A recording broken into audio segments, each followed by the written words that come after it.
Assalamualaikum warahmatullahi wabarakatuh. Nama saya Farika Nailu Amalia dengan NIM 2041050200117. Di sini saya akan menerangkan atau menanggapi terkait mata kuliah Ekonomi Makro Islam yang diampu oleh Bapak Abdul Wadud Nafis LC MEI, yaitu tentang konsep dasar ekonomi Islam.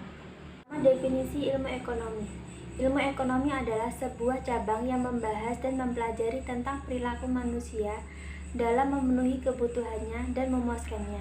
Sedangkan ilmu ekonomi Islam yaitu seperti ilmu ekonomi sendiri, yang berarti sebuah cabang yang membahas tentang perilaku manusia dalam memenuhi kebutuhannya dan memuaskannya untuk mencapai falah berdasarkan prinsip-prinsip dan nilai-nilai Al-Quran, As-Sunnah, Ijma, dan Qiyas. Ada pula perbedaan antara ekonomi Islam, kapitalis, dan sosialis. Yang pertama yaitu perbedaan mengenai sumber. Ekonomi Islam ini bersumber dari Al-Quran, As-Sunnah, dan ijtihad ulama. Sedangkan kapitalis dan sosialis sendiri bersumber dari pemikiran dan pengalaman manusia.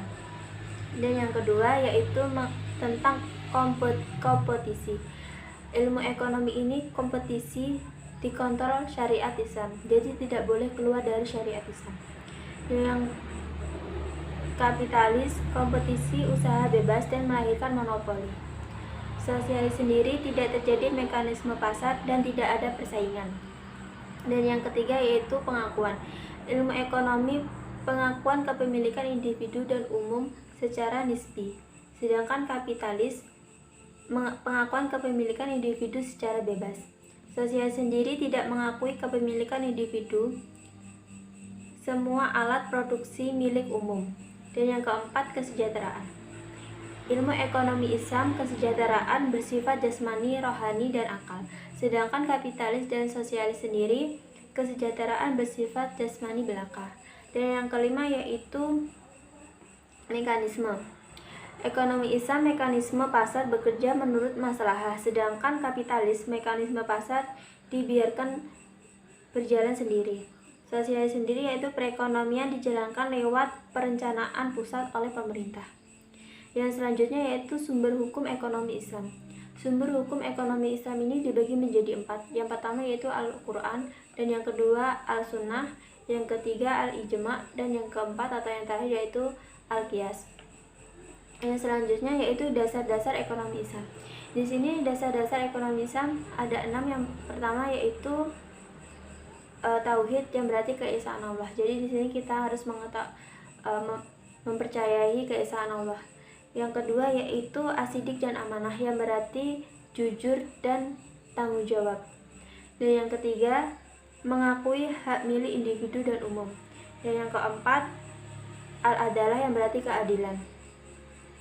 Yang kelima tawazun, yang berarti keseimbangan, dan ta'awun, yang berarti tolong menolong. Yang selanjutnya yaitu prinsip-prinsip ekonomi Islam bebas dari maghrib.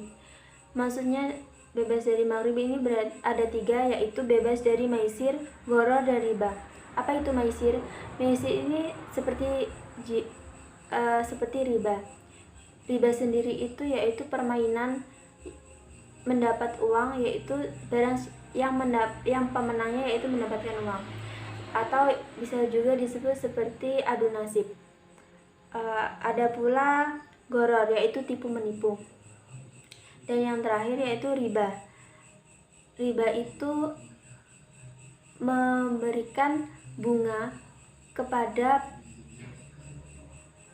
kepada peminjam yang berlebihan. Jika peminjam mengembalikan uang, maka diberikan bunga yang berlebihan. Itu termasuk dari riba. Atau bisa juga contoh dari beli emas dengan emas, maka timbangan harus sama, tidak boleh lebih atau kurang.